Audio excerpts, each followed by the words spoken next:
हमने एक अलग से फोल्डर बनाना है, और चूंकि मिडलवेयर सिर्फ यही एक नहीं है, अभी हम एक कस्टमर मिडलवेयर की जरूरत पड़ गई है, फ्यूचर में हो सकता है हम कई और मिडलवेयर भी लिखने पड़ जाए, तो मैं एक नया फोल्डर बनाऊंगा जिसको मैं नाम दूंगा मिडलवेयर। लेकिन मिडलवेयर जहां भी होगा उसका पर्पज यही होगा कि वो रिक्वेस्ट और रिस्पॉन्स के बीच में चलेगा, और आपका रिक्वेस्ट रिस्पॉन्स लाइफ साइकिल तभी कंप्लीट होगा जब वो मिडलवेयर में से गुजरेगा। ठीक है, सो लाइक दिस वन, और मैं इसमें लिख रहा हूँ जी ऑथ मिडलवेयर। ठीक है, सो मैं इसको सिर्फ ऑथ नाम दे रहा हूँ, बिकॉज ये मिडलवेयर क्या चेक करेगा, ऑथेंटिकेशन चेक करेगा और ऑथराइजेशन भी चेक करेगा। तो ऑथ का मतलब दोनों, ऑथेंटिकेशन ऑथराइजेशन। वैसे दोनों मिडलवेयर अलग अलग भी लिखे जा सकते हैं, मैं दोनों मिडलवेयर ऑथेंटिकेशन के लिए भी और ऑथराइजेशन के लिए भी यही लिखूंगा। Middleware is nothing but a function. ठीक, so like other functions, export is authorized user equals to this and this. Simply what I did is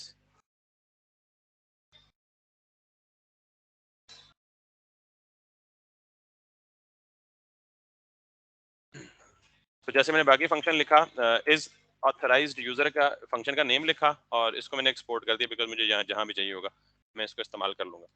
सो इसके पास भी तीनों चीजें अवेलेबल होंगी, रिक्वेस्ट, रिस्पॉन्स, नेक्स्ट। अब सबसे पहले नॉर्मली ये बात याद रखें कि हमने टोकन को कुकीज में क्यों स्टोर किया, क्योंकि अगर कुकीज में स्टोर ना करते तो हमें हर रिक्वेस्ट के साथ मैन्युअली टोकन खुद भेजना पड़ता। कुकीज में स्टोर करने का ये पर्पज है कि कुकीज ऑटोमेटिकली, कुकीज में पड़ा हुआ डाटा ऑटोमेटिकली रिक्वेस्ट के साथ जाता है। और जिस तरह हमने ये पढ़ा था ना, request dot response, sorry, request dot send पढ़ा था, रिक्वेस्ट डॉट जेसन पढ़ा था, रिक्वेस्ट डॉट पैरम्स पढ़ा था, रिक्वेस्ट डॉट क्वेरी पढ़ा था, रिक्वेस्ट डॉट बॉडी पढ़ा था। तो ये सारी इन्फॉर्मेशन हमने एक दफा रिक्वेस्ट का ऑब्जेक्ट कंसोल करके देखा था, हमारे पास बहुत ज्यादा इन्फॉर्मेशन आ रही थी।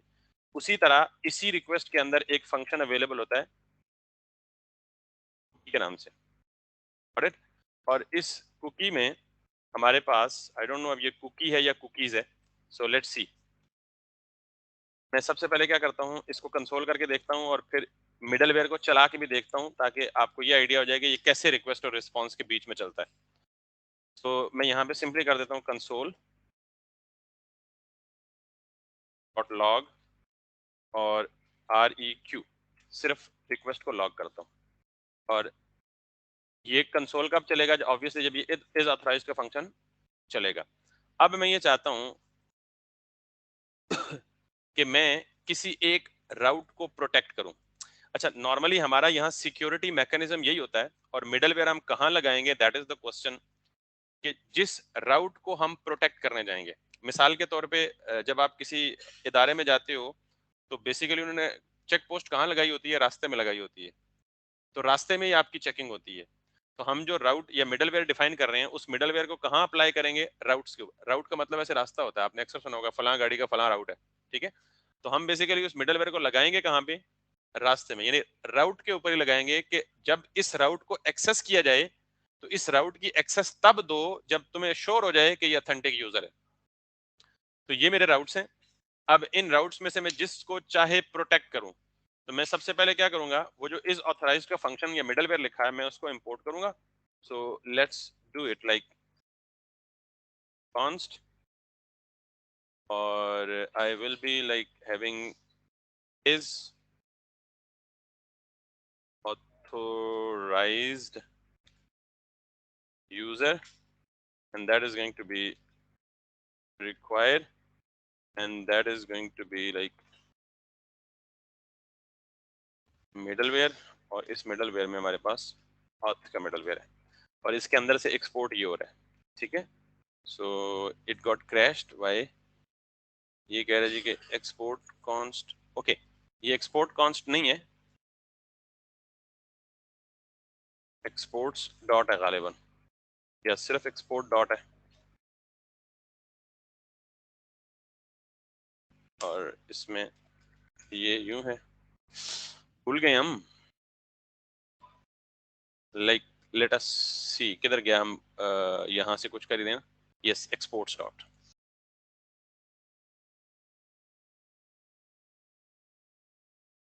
दिन को हम यही ES5 6 के साथ ही लड़ते रहते हैं, तो we often get confused what that, anyways server हमारा चल पड़ा। सो अब मैंने इसको यहाँ पे इंपोर्ट कर लिया। क्यों इंपोर्ट किया, मैं जिस राउट को प्रोटेक्ट करना चाहता हूँ, फॉर एग्जांपल मैं चाहता हूँ जो कि गेट ऑल प्रोडक्ट्स को मैं प्रोटेक्ट करूं, यानी गेट ऑल प्रोडक्ट को कोई भी यूजर तब एक्सेस कर सके जब वो लॉग्ड इन हो, जब वो लॉग इन ना हो तो इसको एक्सेस ना कर सके। फिलहाल सिर्फ टेस्टिंग के लिए कर रहा हूँ। मैं क्या करूंगा, जहां पे मैंने लिखा है ना डॉट गेट, उसके अंदर आके मैं मेथड कॉल करने से पहले क्या करूंगा, इज ऑथराइज्ड यूजर। अब जब भी ये राउट हिट होगा तो ये गेट की रिक्वेस्ट चलेगी। गेट की रिक्वेस्ट के अंदर जितने भी फंक्शन होंगे वो सीक्वेंस में चलेंगे। तो अगले फंक्शन में जाने से पहले क्या चलेगा, इज ऑथराइज्ड यूजर। जब ये फंक्शन चल पड़ेगा तो फिर ये वाला फंक्शन चलेगा। Got it. अब जब ये फंक्शन चलेगा गेट पे, तो ये कंट्रोल किधर ट्रांसफर कर देगा, इधर ट्रांसफर कर देगा, और इधर क्या होगा, कंसोल लॉग। अब यहां से कहीं भी ना रिस्पॉन्स सेंड हो रहा है ना रिक्वेस्ट टर्मिनेट हो रही है, तो ये रिक्वेस्ट मेरी क्या होनी चाहिए, फॉल्ट होनी चाहिए, और अगले मिडलवेयर पे जानी ही नहीं चाहिए, बिकॉज ये उसको छोड़ ही नहीं रहा। तो कैसे छोड़ेगा, या मैं यहाँ पे नेक्स्ट कॉल कर दूं। नेक्स्ट का मतलब क्या होता है कि इजाजत दे दो कि आगे चले जाओ। तो अभी मैंने नेक्स्ट भी कॉल नहीं किया, तो मेरी रिक्वेस्ट जब मैं स्लैश प्रोडक्ट को हिट करूंगा, स्लैश प्रोडक्ट्स को, तो इज ऑथराइज्ड पहले चलेगा, जब ये कंट्रोल छोड़ेगा तो फिर आगे जाएगा। So let's see if it is working as we are expecting. और जब ये चलेगा तो हमारे कंसोल में क्या आना चाहिए, ये पूरा का पूरा रिक्वेस्ट का ऑब्जेक्ट। सो लेट्स सी। अब अगर मैं यहाँ पे आऊँ और गेट की रिक्वेस्ट में slash products, if I make a request, request gets halted. उसकी वजह यह है कि मेरा और यहाँ पे आए तो यहाँ पे मुझे क्या मिल गया, वो पूरा का पूरा रिक्वेस्ट का ऑब्जेक्ट। ठीक। अब इस पूरे, अच्छा यहाँ से ये कुछ देर बाद ऑटोमेटिकली टाइम आउट हो जाएगा रिक्वेस्ट का, जब उसे रिस्पॉन्स नहीं मिलेगा, तो इसे कैंसिल कर देता हूँ और हम एक्सप्लोर करते हैं इस ऑब्जेक्ट को, बिकॉज मुझे याद नहीं कि ये कुकीज है या कुकी है। तो वो रिक्वेस्ट के अंदर वो फंक्शन पड़ा होना चाहिए, क्योंकि आपको पता है रिक्वेस्ट क्या ऑब्जेक्ट है, तो ऑब्जेक्ट के अंदर क्या क्या हो सकता है, प्रॉपर्टीज और फंक्शंस। तो हम यहाँ पे ढूंढते हैं कि मुझे कुकी का फंक्शन कहीं मिल जाए, अल्लाह करे। So do let me know if you, let's try find, yes cookie. Okay, why we are not finding cookie over here? So is to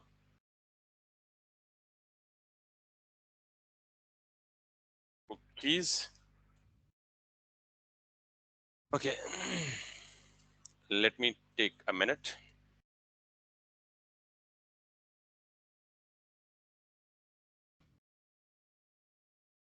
Yeah, request.cookies. Got it?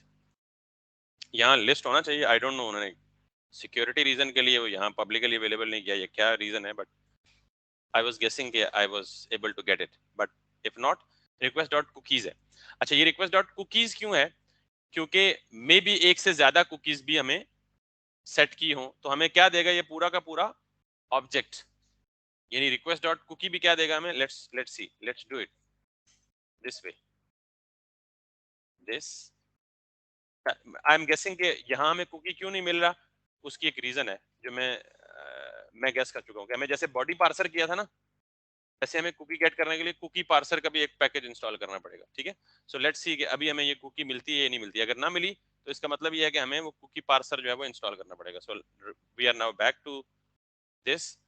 If we come back here, we hit this, we cancel this, and we are receiving undefined. This is the reason कि ये cookies request dot cookies है लेकिन हमें undefined मिल रहा है। क्यों, क्योंकि हमें एक पैकेज इंस्टॉल करना पड़ेगा। जिस तरह हमने सर्वर पे ये किया है ना, याद है कि हमने बॉडी में भी इंफॉर्मेशन भेजी थी तो हमें अनडिफाइंड आ रहा था, तो फिर हमने यहाँ से किया था ये बॉडी पार्सर।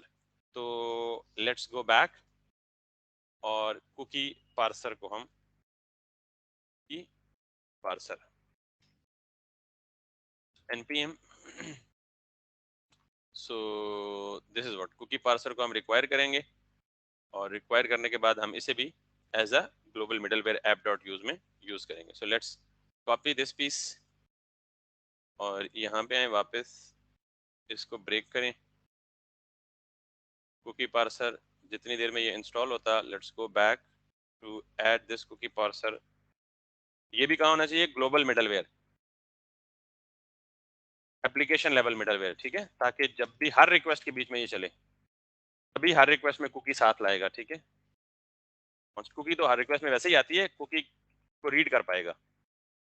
सो यहाँ पे मैंने इसे कर लिया और फिर इसको यूज करना है मैंने, app dot use cookie parser just like this, right, this, this, ठीक।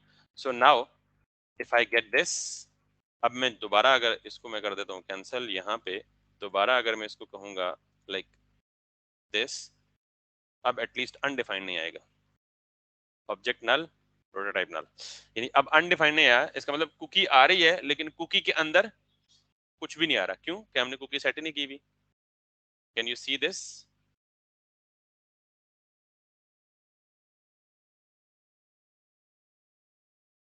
गेट में तो डाटा लाया जाता है ना, पोस्ट में किधर login, this is register, this is login. तो अभी जब हम लॉगिन करेंगे तो कुकी सेट हो जाएगी, कुकी सेट हो जाएगी तो फिर जब हम प्रोडक्ट्स पे क्लिक करेंगे तो कुकी क्या करेगी? साथ जाएगी।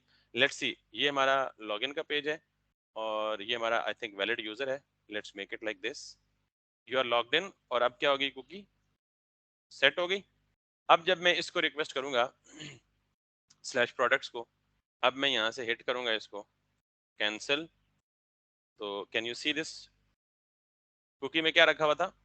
टोकन रखा हुआ था, और वही टोकन हमें सर्वर पे वापस मिल गया जब हमने, अब हम जो भी रिक्वेस्ट करेंगे हमें टोकन जो है वो साथ मिलेगा। अब जरा लॉगिन का फ्लो समझें कि जब हमें लॉग आउट करना होगा तो हम क्या करेंगे? कुकी में से टोकन को क्लियर कर देंगे, तो फिर जब भी कोई रिक्वेस्ट करेंगे तो कुकी क्या होगा? इसी तरह नल, जिस तरह पहली दफा आया था हमारे पास। जब कुकी नल होगा तो मिडलवेयर क्या चेक करेगा? यही चेक करेगा कुकी में टोकन आ रहा है या नहीं आ रहा, ठीक है। तो अभी ये टोकन किसने प्रिंट किया है? मिडलवेयर ने। इसका मतलब है मिडलवेयर को ये टोकन मिल गया। अब अगली बात देखें, ये टोकन क्या है? एक ऑब्जेक्ट है, ऑब्जेक्ट में प्रॉपर्टी का नेम, तो मुझे क्या करना पड़ेगा? Request dot cookies dot clear, और इसको मैं कंसोल करने के बजाय अब सेव कर लेता हूँ कॉन्स्ट टोकन।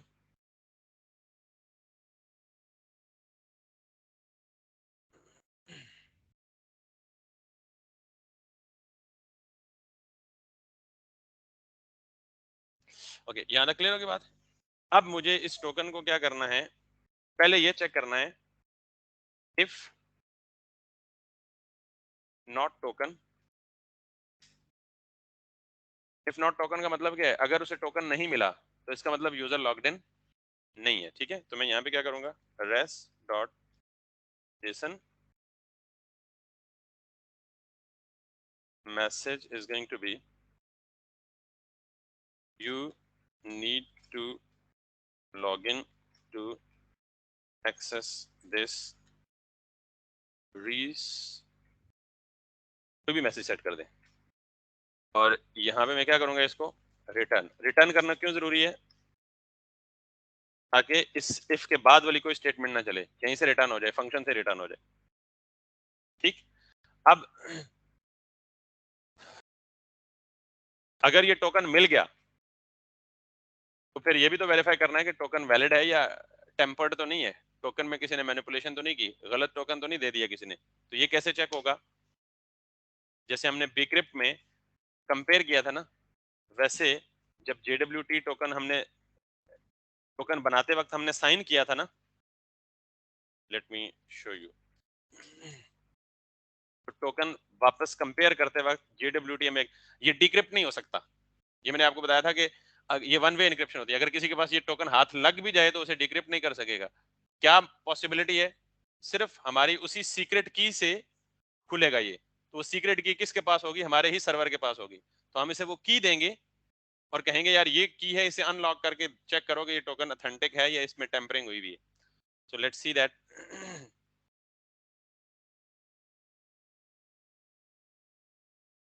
हो गया, sometime it doesn't show the documentation.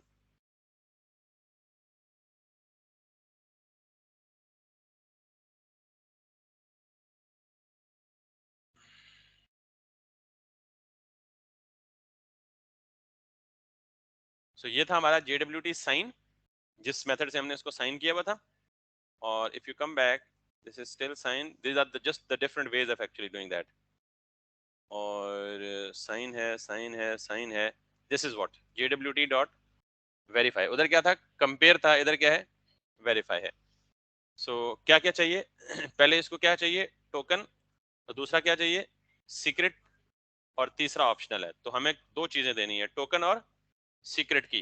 तो ये सीक्रेट की बेस पे टोकन को क्या करेगा, अनलॉक करेगा, और हमें स्टेटस दे देगा कि ये टोकन वैलिड है या नहीं है। ठीक है, सो लाइक मैं इसको ये करूंगा, ये वाली लाइन कॉपी करूंगा। ठीक है, copy this, come back here.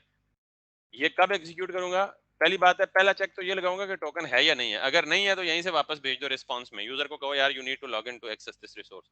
अगर टोकन है तो क्या करे, JWT वेरीफाई, और इसमें ये टोकन डाले जो कि रिक्वेस्ट में आ रहा है, साथ में की दे। तो की कहां पड़ी हुई है, हमारे सर्वर के ऊपर। तो हमने वो कहां रखी थी साइन करते वक्त, ऑथ आउट में। ये हमारी की पड़ी हुई है। इसका बताता हूँ ये कैसे सेंट्रल लोकेशन पे की स्टोर करते हैं, जो कि ज्यादा अच्छा तरीका है। फिलहाल मैं यही की दूंगा। तो अब ये मुझे इंफॉर्मेशन जो देगा, ये क्या देगा, लेट्स सी।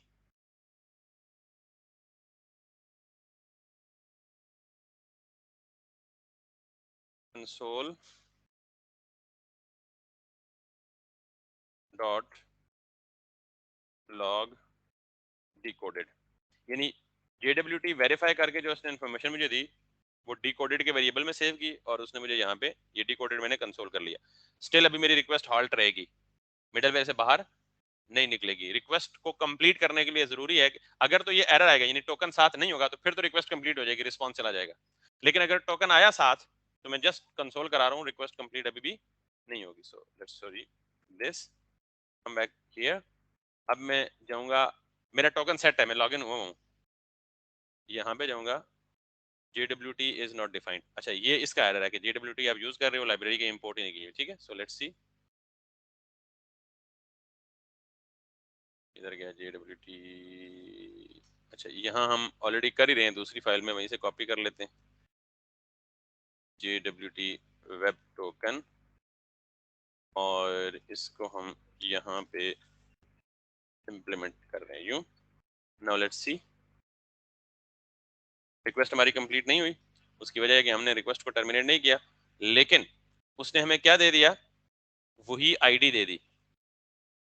अब नॉर्मली डिकोडेड का मतलब ये है कि जो कुछ आपने पेलोड इनकोड किया था JWT के अंदर, उसने वही चीज हमें क्या कर दी, निकाल के वापस दे दी। और ये जो IAT है, इसका मतलब है इशूड एट, और इसके आगे ये आती है टाइम स्टैम्प। ये टोकन इस वक्त इशू हुआ है, टाइम स्टैम्प का आइडिया है ना, कि आपके और मिनट, डेट और सारा कुछ मिली सेकंड में कन्वर्ट करके आपको देता है। तो इशूड एट का मतलब है इस वक्त ये टोकन इशू हुआ, और ये आपने पे लोड भेजा था इनक्रिप्ट करके, जो उसने हमें वापस दे दिया। दैट्स वाई इसका नाम क्या रखा था उसने, डिकोडेड। ठीक, आप इसको आईडी कह दें या व्हाट्सएवर, बल्कि ये ऑब्जेक्ट है, मीठा कम डालें अगर तो। हाँ, तो इस डिकोडेड में से मुझे क्या पिक करना है, आईडी पिक करनी है। मेक श्योर ये आईडी, क्योंकि जो मोंगूस की आईडी है वो तो अंडरस्कोर आईडी होती है, तो ये आईडी कहां से आई है, ये जो मैंने खुद सेट की थी ना यहाँ पे,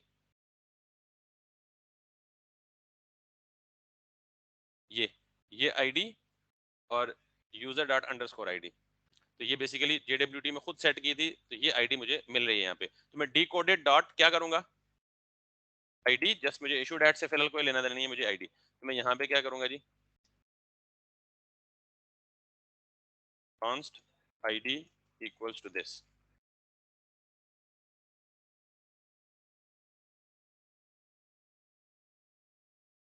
यहाँ तक क्लियर होगी बात।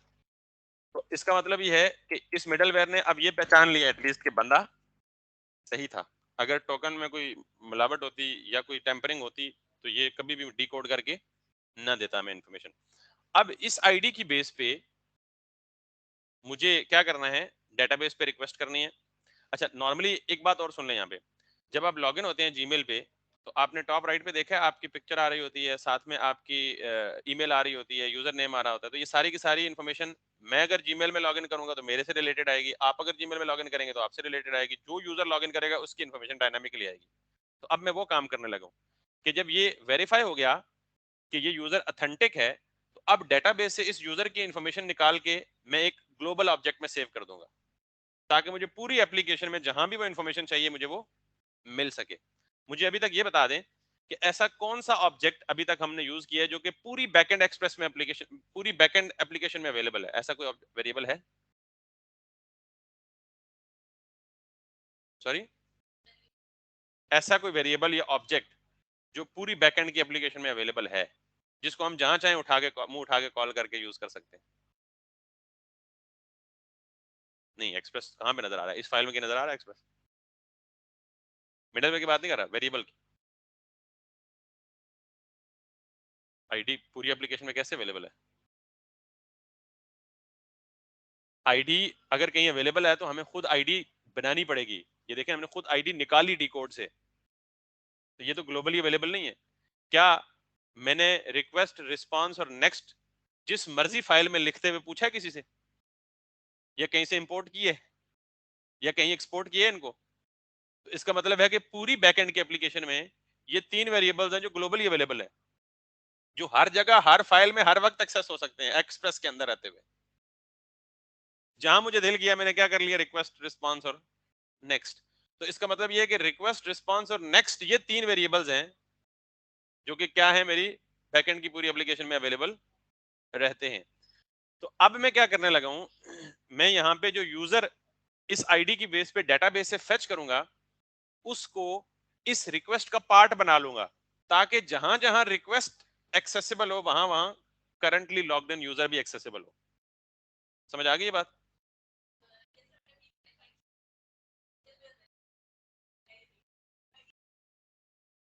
ये आईडी जो हमने जो भी इनकोड करेंगे ना, अगर पूरा का पूरा यूजर इनकोड किया होता ना साइन करते वक्त, तो ये पूरा का पूरा यूजर डिकोड करके देता है, यानी ये पेलोड को डिकोड कर देता है। whatever it is, whatever is in the payload, it will decode that। अभी हमने सिर्फ पेलोड में क्या डाला था, आईडी, तो इसने हमें आईडी दे दी, बस डिकोड करेंगे। क्लियर? अब हम क्या करेंगे, अब जो अगली बात मैं जो बताना चाह रहा हूं वो ये कि हम यहाँ पे const user require this this this this, इस यूजर से मैं कहूंगा जी कि डेटाबेस में जाओ, अवेट, और ये अवेट है तो ये क्या होना चाहिए, एसिंक। डेटाबेस में जाओ, डॉट फाइंड बाय आईडी करो, और इस आईडी के अगेंस्ट जो भी यूजर पड़ा हुआ है उसकी इंफॉर्मेशन ले आओ। ठीक, वो इंफॉर्मेशन हमें कहाँ देनी है, मैं ये कर सकता हूँ, कॉन्स्ट कोई यूजर का वेरिएबल खुद से बना के यूजर में असाइन कर सकता हूँ, लेकिन ये यूजर का वेरिएबल लोकल है, ये सिर्फ कहाँ एक्सेस हो सकता है, इसी फंक्शन के अंदर।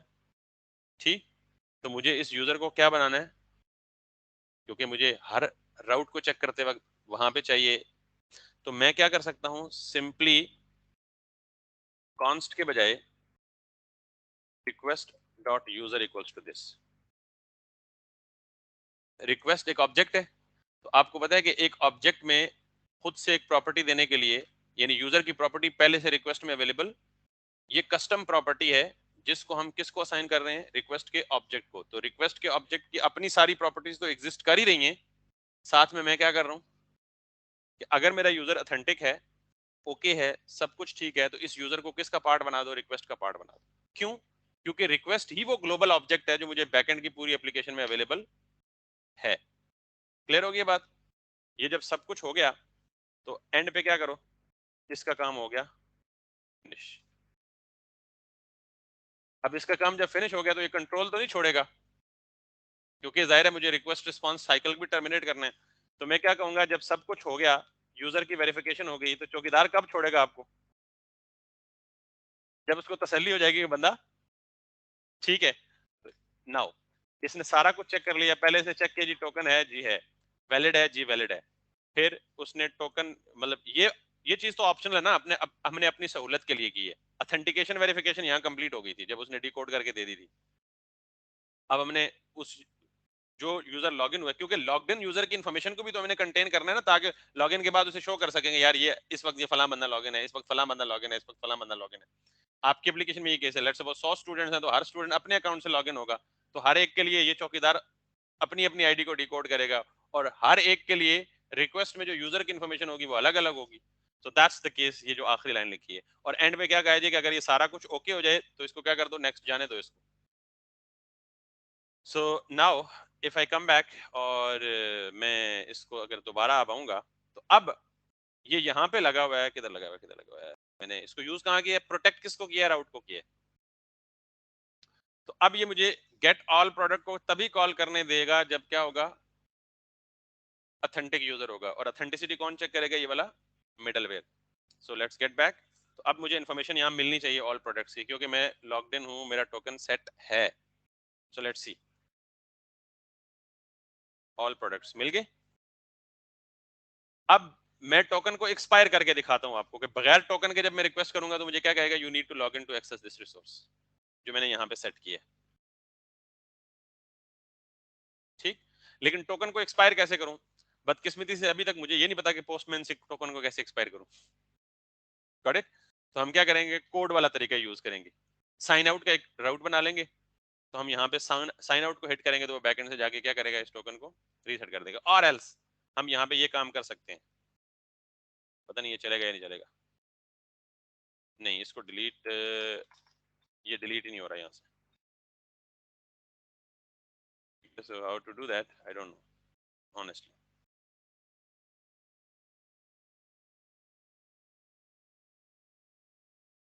वैसे इसी बहाने पता ही लग जाएगा।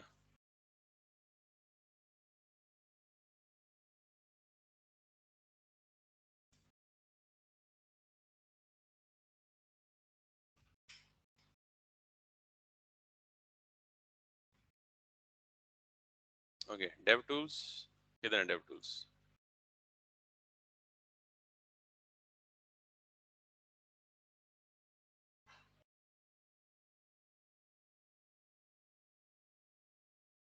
ओके, ये यहाँ कहीं कुकी दिखा रहा है, यस ये कुकी है, और इसमें इस वक्त एक टोकन पड़ा हुआ है। ठीक है, सो चलें, इसी बहाने ये भी पता लग गया कि इसको मैं कर देता हूँ क्लियर, और इसको भी कर देता हूँ क्लियर, और इसको कर देता हूँ दिस। सो अब अगर मैं इसको यहाँ से कैसे क्लियर करूँ, चले यहाँ से हमारी कुकी क्लियर है, 0 कुकीज।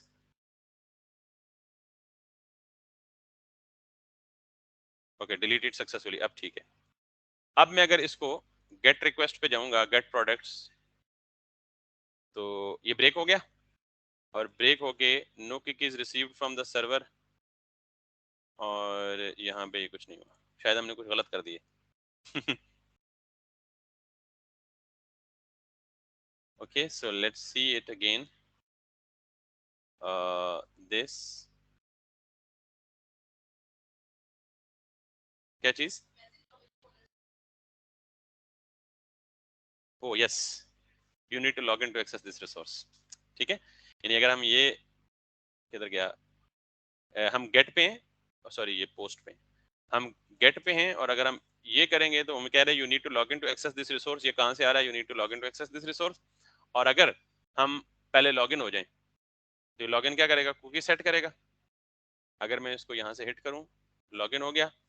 अब कुकीज में आए, आपकी कुकी सेट हो गई दोबारा, जब कुकी सेट हो गई तो दोबारा आए, और अब आपको ये मैसेज नहीं देना चाहिए इसको, क्लियर? सो इसका मतलब ये है कि हमने सक्सेसफुली ऑथेंटिकेट किया है।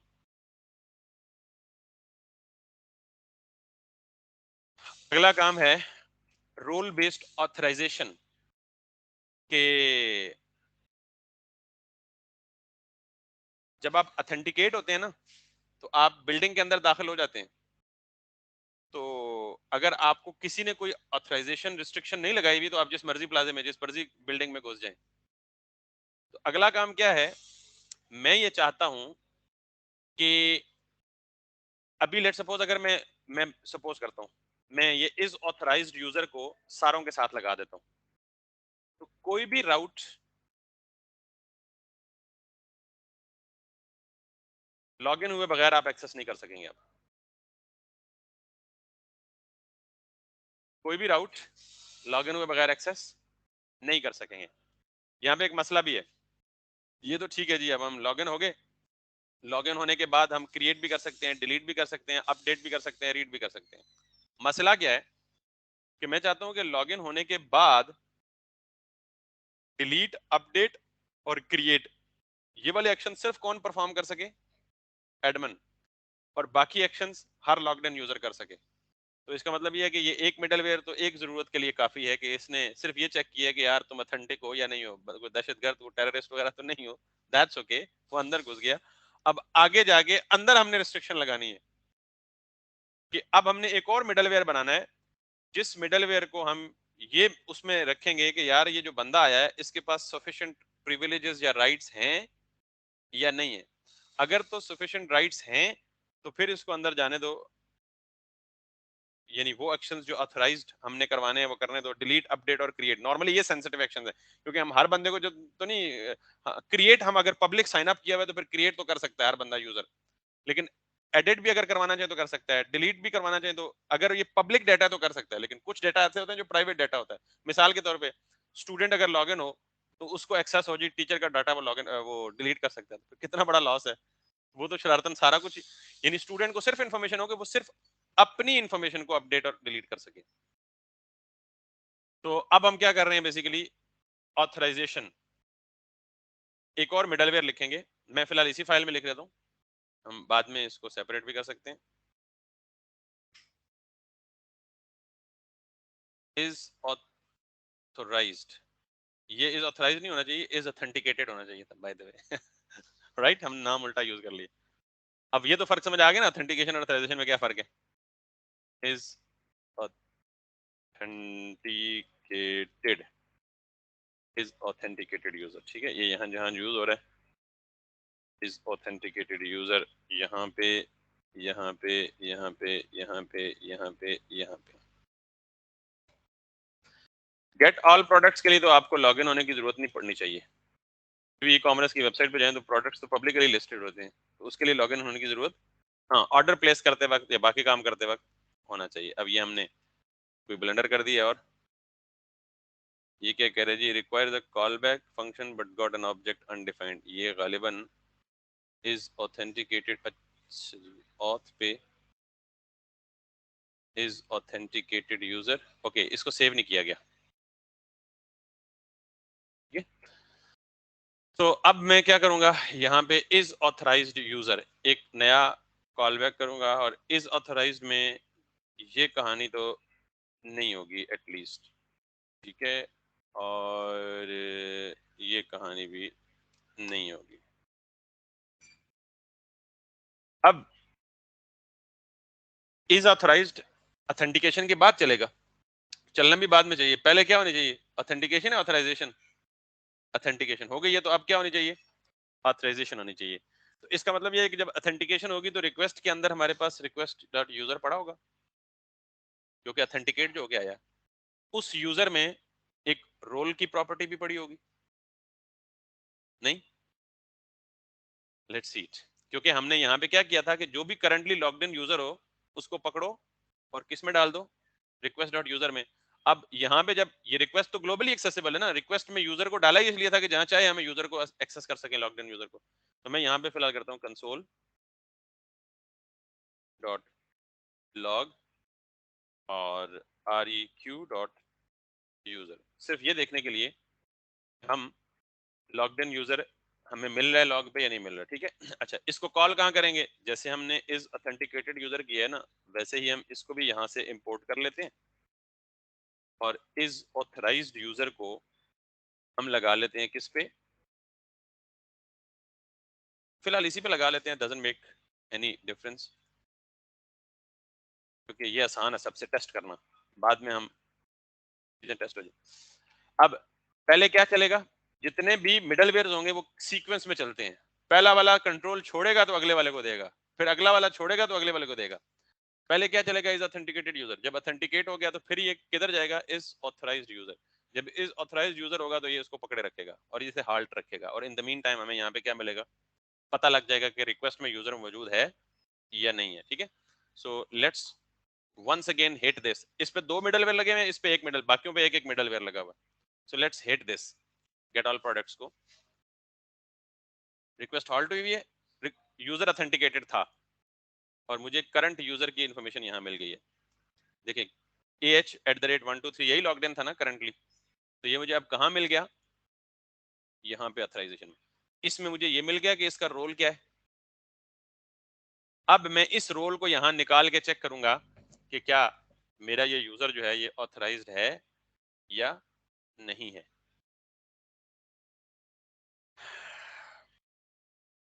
आई गेस इसको कल करेंगे ना, खुद करेंगे बैकएंड पे एडमिन पे जाके, फ्लो तो वही है। अभी मैं आपको ये टेस्ट करके प्रॉपर दिखाऊंगा कि मैं इस राउट को सिर्फ, इन 3 राउट्स को सिर्फ एडमिन को एक्सेस दूंगा और इन 2 राउट्स को पब्लिक एक्सेस दूंगा, फिर वाइस वर्सा जो मर्जी करें। फिर कुछ राउट्स होंगे जिनके बारे में आप कहेंगे कि इन राउट्स को एडमिन भी एक्सेस कर सकता है, यूजर भी एक्सेस कर सकता है और एम्प्लॉय या टीचर जो भी एक्सेस कर सकता है। कुछ को सिर्फ एडमिन और यूजर एक्सेस कर सकता है और कुछ को सिर्फ एडमिन कर सकता है, not user, not employee, not teacher, nothing else.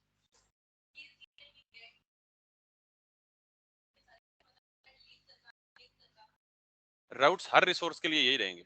अब मुझे बता दें कोई एडिशनल आपके जहन में है तो होता ही नहीं है। आप कोई भी एप्लीकेशन यूज कर रही हैं, फेसबुक, व्हाट्सएप, व्हाट्सएप पे आप क्या कर रही हैं, या तो मैसेज क्रिएट कर रही हैं, या मैसेज अपडेट कर रही हैं, या मैसेज डिलीट कर रही हैं, या वो सीन अनसीन कर रही हैं। तो सीन अनसीन का भी क्या होता है, यहाँ एक स्टेटस का कॉलम होता है, उस स्टेटस का बाय डिफॉल्ट होता है जी नॉट सीन।